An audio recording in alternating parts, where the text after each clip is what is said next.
Olá pessoal, sejam bem-vindos ao meu canal Resenha com PH. Eu sou o Rafael com PH e a análise de hoje é uma animação japonesa, Kaguya, a Princesa Espacial. Esse Kaguya daqui é um conto, né? É um conto japonês. Ele adapta um conto milenar para uma era digital, né? Que é o conto do cortador de bambu, dessa princesa Kaguya, que está tentando evitar o destino, evitar o casamento, né? E aqui no filme, é assim, ó, o que acontece? Isso aqui não é o conto de maneira contemporânea, tá? Igual, por exemplo, o Romeu e Julieta do Leonardo DiCaprio, né? Que é o Romeu e Julieta mesmo, mas colocado em outro cenário. Aqui é um cenário meio futurista, porque você tem realidade virtual e tudo mais, só que os personagens ali de Tóquio, do Japão, a Kaguya ela se manifesta. Um dia ela aparece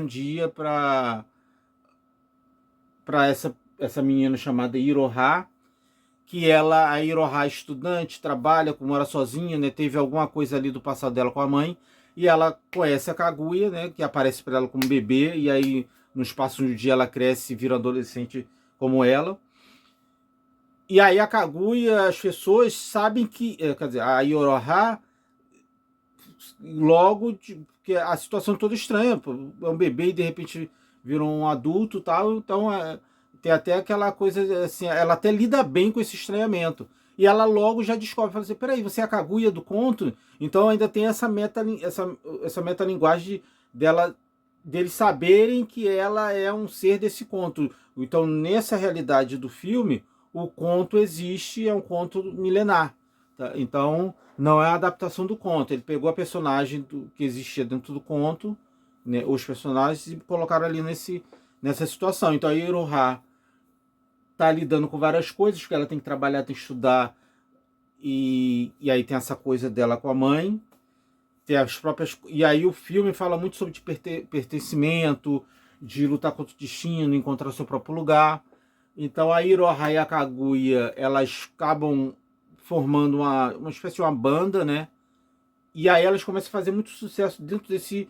Porque aí se passa no futuro, uma coisa assim. Então tem essa realidade virtual que é muito real. E aí onde elas são tipo pop stars dentro dessa realidade virtual. Né? E aí, obviamente, várias coisas vão acontecendo, porque a Kaguya tá tentando mudar o destino dela, ela quer ter um final diferente. Então, o filme tem uma parte do filme que fica aparecendo que é meio K-pop Demon Hunters, as caçadoras de demônio. Porque elas estão cantando, dançando, e aí tem algumas coisas assim, tem, tem forças do passado da Kaguya que querem forçar a Kaguya a fazer uma coisa. Então tem uma certa sequência de luta ali.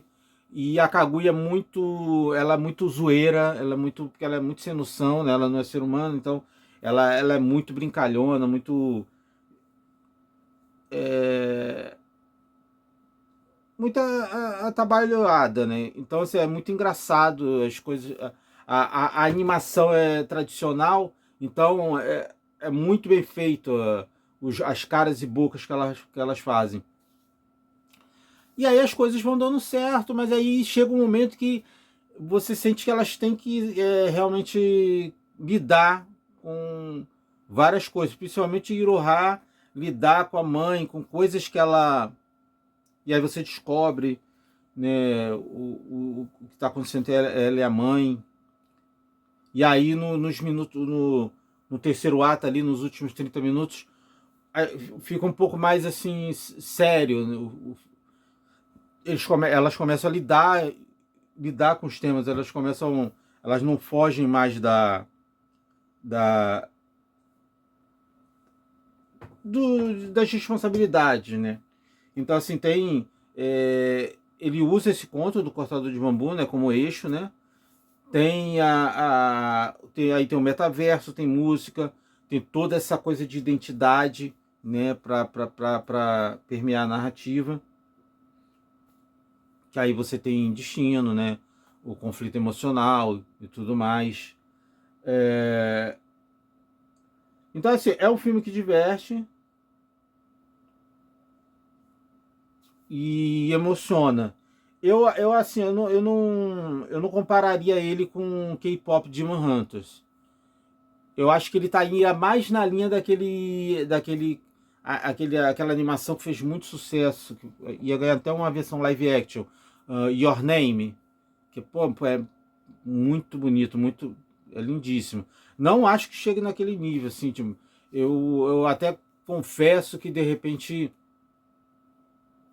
talvez assim, um público de repente mais jovem, que tá nessa coisa de buscar identidade, de definir sua identidade, possa se interessar mais. Não sei se é um filme especificamente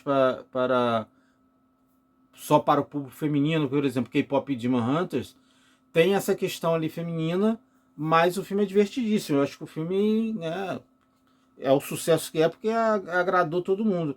Então eu acho que aqui tem isso. Eu acho que todo mundo que está lidando com essa coisa, assim, tipo, de repente não tá onde quer estar, ou ainda tá querendo decidir para onde vai, o que vai fazer. O filme lida com todas essas coisas. Você tem personagens aqui, essas duas personagens, elas se encontram e elas duas, por motivos diferentes, querem lutar, reescrever sua própria história, reescrever o seu final. Tem até uma coisa no filme que tem um momento que o filme simula o final da Netflix, quando acaba e a tela vai pro lado aí eu achei que tinha acabado, eu fui clicando, mas aí a pessoa fala assim, não, eu não quero esse final não é o suficiente, eu quero escrever um final diferente. Então tem essa brincadeira que elas mesmas fazem. Assim, eu achei um pouquinho longo, mas uma boa animação. Mas eu acho que de repente é mais para quem gosta de animação, para quem gosta desse estilo de animação, Your Name e tudo mais, né? Tá na Netflix, então, né? Aquela coisa não é. Ah, se vale a pena ir no cinema ver, seria diferente. Tá na Netflix, se você gosta de animação, as músicas são todas legais, não teve nenhuma música assim, sabe, chiclete, né? De eu pegar a trilha sonora e ficar ouvindo depois igual. Não é um musical igual o K-pop de Hunters, né?